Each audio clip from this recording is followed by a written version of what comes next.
Chapter 330. Ang Greatest Doppelganger. Sinasabi ni Noe na bakit kailangan pang gumawa ng ganitong mabigat na pisikal na trabaho ng isang nilalang na gaya niya na sanay sa layaw, meow. Ang Greatest Demonic Beast of Hell. At ang Legendary Blacksmith at ang hari ng isang kaharian. Sinasabi ni Greed na Noe, anong ginagawa niya? Ang Greatest Demonic Beast of Hell, laging nagpapabeya. Tingnan nila si Randy. Ang husay at swabe ng pag-ugoy niya sa kanyang pickaxe, tunay na siya ang pinakamahusay na doppelganger. Ang mga pinakamalalakas na nilalang sa kani-kanilang mga mundo, nagtutunggalian sa pagmimina ng mga mineral. Galit na sinasabi ni Noe na sinasabi niya yan habang nagpapahinga siya, basura siya. Sinasabi ni Greed na tao lang siya, kaya kailangan niya ng oras para magpahinga. Magiging kakaibang tanawin ito para sa sinumang nanunood. Sa isip-isip ni Damian na nakakuha sila ng 2 rare, 4 na epic, at 2 unique.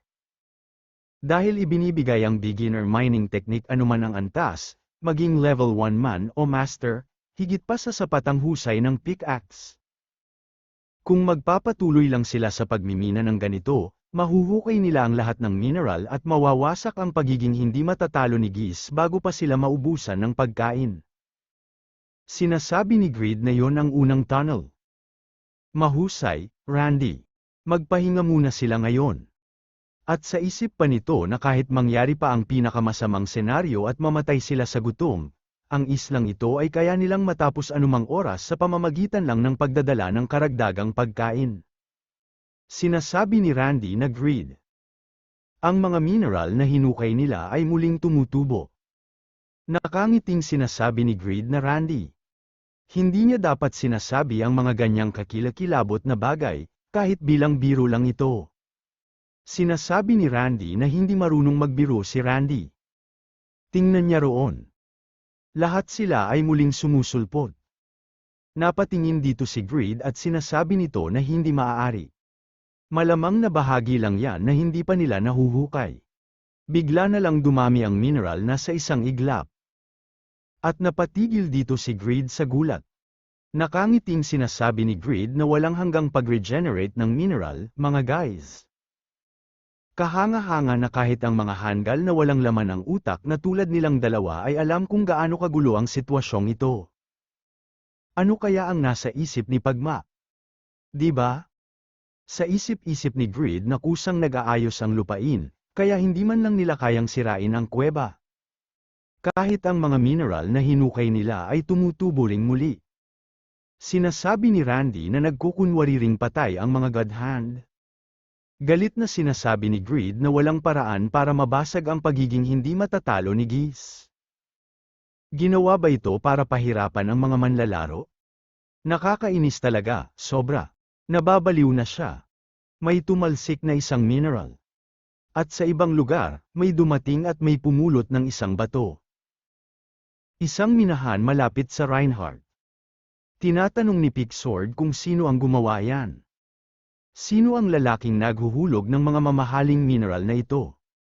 Sinasabi ng naka-orange na buhok na kanya yan. Nahulog nila yan habang hinihila nila ang kariton kanina. Biglang napakunot ng mga mata ang nakaitim na buhok, at sinasabi nito na dapat bang ikagalit ng ganyan yan? Hindi ba't medyo labis na ang pagkahumaling niya sa manual labor? Bumubulong at sinasabi ng naka-orange na buhok na pagdating sa pagmimina, mas seryoso siya kaysa kay Lord Greed.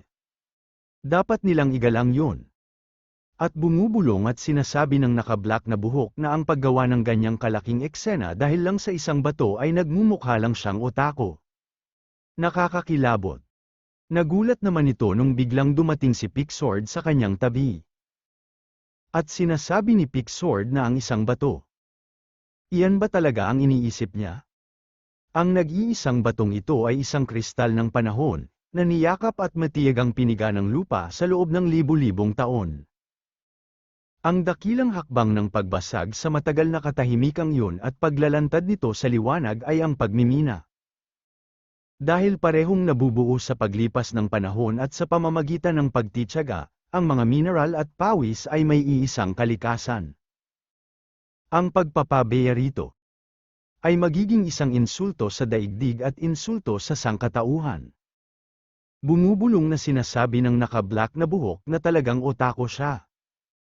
At nakangiting sinasabi nito na ang mga mineral na ito ay isang biyaya na ipinagkaloob ng mundo sa sangkatauhan, na may tagal na 10,000 taon. Dapat niyang pahalagahan kahit ang isang bato lamang. Napatingin ulit si Pixord, at sumisigaw at tinatanong nito kung sino yan. Sino na naman ang naglakas loob na maghulog ng mineral? Napatigil si Giz, at napatingin ito kay Grid. Naiinis at sinasabi ni Grid na sa totoo lang, napakarumi at napakababaw nito. Sinasabi ni Randy na Grid, dapat ba silang humingi ng paumanhin? Galit ang Monero. Tinamaan ni Grid ang mineral. Kaya siya huminto. Napakunot ng mga mata si Grid at sinasabi nito na nakakainis din para sa kanya, di ba? Napakabagal ng paghampas niya ng pickaxe, na para bang huminto na siya. Galit na napatitig dito ang legendary miner. Sumisigaw at sinasabi ni Grid na huminto siya. Biglang nagpalit si Grid ng kanyang armor at dali-dali itong sumugod at sinasabi nito na ayos. Ang galing. Kung wala ang shield niya, kailangan niya siyang durugin. At ginamit nito ang pag-moss sword dance, Link. Sa isip-isip ni Stick na ininis niya si Giz, na mahilig sa mga mineral, para patigilin ito sa pag-ugoy ng kanyang pickaxe. Nabasag ang kanyang pagiging hindi matatalo. Wala nang makakapigil sa kanyang espada ngayon. Ang natitirang hadlang ay ang depensa ni Giz, na sinasabing pinakamalakas sa hanay ng mga legend. Sinasabi ng system na nakapinsala ka ng 1,630, 1,940. Nakapagdulot ka ng 1,650, 1,700 na pinsala. Nakapinsala ka ng 1,750, 2,020, 1,950. Nagtataka at sinasabi ni Grid na ano? 1,000 damage lang? Napakatibay niya. Hindi tumatagos ang damage. Ang depensa ba niya ay hindi bababa sa 3 beses na mas mataas kaysa sa iba? Umatake na si Giz, at tinamaan dito si Grid. Sinasabi ng system na nakaranas ka ng 2,700 na pinsala. Napangiti si Grid, at sa isip-isip nito na gayunpaman, ang tank ay tank pa rin. Hindi niya kayang lagpasan ang 3 layers gamit ang sarili niyang lakas ng pag-atake. Sa huli, ang tanging maasahang katangian niya ay ang kanyang depensa. Umatake na si Grid at ginamit nito ang kill. Sinasabi ng system na nagdulot ka ng 22,350 na pinsala sa target. Napapasigaw na lang dito si Giz. Masayang sinasabi ni Damian na para bang hindi kayang basagin ng isang dealer na may defense penetration skill ang kahit isang tank. Maganda ito. Umatake ulit si Grid at ginamit nito ang pinnacle kill. Sinasabi ng system na na-activate na ang epekto ng passive skill na God's Command. Na-reset na ang cooldown ng pinnacle kill, at sinasabi nito na isang pang-atake na pinnacle kill. Bumagsak na ang isang legendary miner. Sinasabi ng system na natalo mo na ang Death Knight na si Giz, ang tagapagbantay ng ika-64 na isla. Matagumpay mong na-purified ang ika-64 na isla. Tumaas ang iyong antas bilang gantimpala sa pag-purification. Napabuntong hininga si Grid at sinasabi nito na sa wakas ay tapos na. Sinasabi ng system na nakuha mo na ang Giz pickaxe. Nadidismaya na sinasabi ni Grid na ano ba yan, pickaxe lang pala ang reward. Kahit na mahina siya para sa isang legend, talagang nahirapan siyang alamin kung paano siya tatalunin. Sobra na ito. Nauubusan na ako ng lakas. Ginamit ni Grid ang appraisal. Giz pickaxe. Rating, legendary. Attack power, 170. Isang pickaxe na labis na minahal noong nabubuhay pa ang maalamat na minerong si Giz. Labis ang pagpapahalaga ni Giz sa pickaxe ito kaya hiniling niyang isama ito sa kanyang libingan. Mga kondisyon sa paggamit, sinumang may kasanayan sa pagmimina. Tsansang makakuha ng high-grade na mga mineral plus 20%. Tsansang makakuha ng pinakamataas na uri ng mga mineral plus 8%. Nagpapataas ng mining skill ng gumagamit ng 3 antas.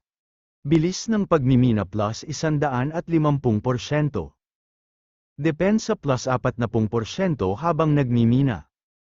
May maliit na posibilidad na pumasok sa estado ng pagiging invincible, hindi matatalo o hindi nasasaktan habang nagmimina. Napakunot ang mga mata ni Damian, at sinasabi nito na hindi lang ginamit ni Pagma ang bangkay ni Giz, ninakawan pa niya ang libingan nito. Habang mas marami siyang natututunan tungkol sa kanya, lalo siyang nagiging hindi kaaya-aya dahil sa kanyang sira-sirang personalidad. Anyway, dagdag na depensa at invincibility buff habang nagmimina. Napakagandang pickaxe nito. Nakakainis noong ginamit ito ng kalaban, pero napakagandang opsyon nito para sa kanya. Halimbawa, kung ibibigay niya ito kay Pixord at gagawin siyang Monero, kapag nakaharap sila ng malakas na kalaban. Siya ang magiging perpektong tank. Iniisip niya kung gumagana rin ba ang pagiging hindi matatalo kahit maghukay siya sa lupang walang mga mineral. Dapat niyang sabihan si Piaro na tingnan ang mining judgment range. Kailangan niyang mag-take ng notes. Ngayon, ang ika-65 at ika-66 na isla na lamang ang natitira. Kapag natapos niya na ang dalawang yun, magiging bayani siya na naglinis sa Bayan Archipelago na matagal nang napinsala. Sinasabing ang Hall of Fame ang tunay nitong anyo, kaya kung magtatagumpay siya, may uukit din doon ang pangalan niya. Sige. Kaya niyang pantayan ang reputasyon ni Kraugle. Pupunta na siya ngayon din. Sinasabi ng system na nakapasok ka na sa ika-65 na isla. May mga nakalagay dito na mga target range. Sa isip-isip ni Grid na may mga target range sa lahat ng dako. Ang tagapagbantay ng ika-65 na isla ay dapat na ang maalamat na mamamana, si Povia. Biglang may umatake kay Grid, at hindi niya ito namalayan. Sinasabi ng system na nakaranas ka ng 6,973 na pinsala. Nagtaka naman siya dito, at bigla itong dumistansya, at sa isip-isip nito na 6,000 damage, kahit pa matapos lagpasan ng 3 layers na may napakataas na physical resistance. Sabi nila, ang mga archer ang may pinakamataas na attack power sa mga physical attacker. Hindi niya matatagalan kung aasa lang siya sa armor niya. Kinuha nito ang kanyang Divine Shield. Sinasabi ni Grid na mababa ang stamina ng mga archer, kaya kung susundan niya lang ang direksyon ng mga tira, matatapos niya na ito. Napalingon naman ito sa taas, at nagtataka ito, meron na palang sobrang daming arrow na paparating. Agad naman ito umiwas at napapamura at sinasabi nito na lintik na yan. Rain arrow yun. Malawak ang sakop ng atake kaya hindi niya matukoy kung nasaan siya. Tinawag nito si Noe at si Randy, at sinasabi nito na hindi niya siya mahanap ng mag-isa. Sinasabi ni Noe na hindi pa man nagtatagal mula noong tinawag niya siya, pinapatawag niya na naman siya. Sinasabi ni Grid na umakyat sila sa mga puno, alamin ang direksyon ng mga putok, at ipaalam nila sa kanya. Sinasabi ni Randy na Noe, may mansanas siya. Sinasabi ni Noe na hindi niya alam kung ano yan, pero meron rin siya niyan. Agad-agad naman na tinamaan sila Noe at Randy. Meron pala nakalagay ng mga ito ng mga target range. Napapasigaw naman si Grid, at tinatawag nito ang pangalan nila Noe at Randy. At sa isip-isip nito na isa na namang one-hit kill na pag-atake, na nakakapatay sa isang tama lang. Huwag niyang sabihin. Hindi maaari. Iyan ang ikalawang sunod-sunod na malawakang pag-atake gamit ang mga palaso. Isang mass wide area barrage, ang agad na sinundan ng isang one-hit kill snipe. Dalawang puwersang hindi magkatugma. Sumisigaw at sinasabi ni Grid na grabe to. Meron na naman. Kahit si Jeshuka, hindi ito kayang gawin. Bumagsak ang maraming arrow sa karamihan ng puno na nakatayo, at sa isip-isip ni Grid na kahit ano pa man yan, masyado siyang nakagapos sa mga kakayahan ng kalaban.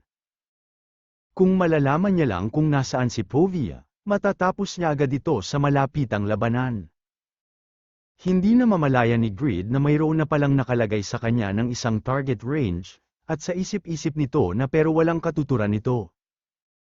Bakit mayroon siyang parehong sniper at machine gun?